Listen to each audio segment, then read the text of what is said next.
À Monaco, le ministère de l'Intérieur a cela de particulier qu'il cumule plusieurs compétences. Sécurité, éducation, jeunesse, sport, culture. Autant de casquettes dont s'est coiffé Patrice Célario, ministre et conseiller de gouvernement en visite de travail à Dubaï.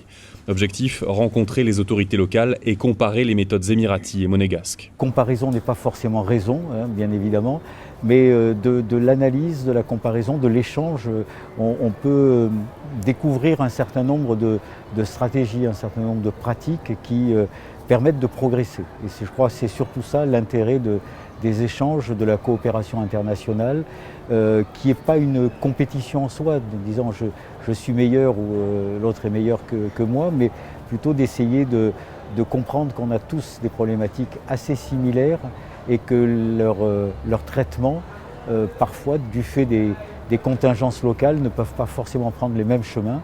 Il y a des chemins assez intéressants à découvrir, même si on n'y pensait pas a priori. Et je crois que c'est surtout ça l'intérêt de ces échanges. Les Émirats et la Principauté, deux territoires certes éloignés, mais qui n'en restent pas moins compagnons de lutte.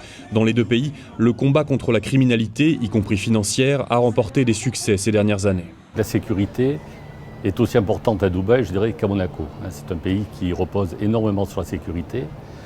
Ensuite, ce qui est pour nous intéressant aussi, c'est que c'est une police qui est de plus en plus conceptualisée, qui est une police virtuelle, qui est une police numérisée.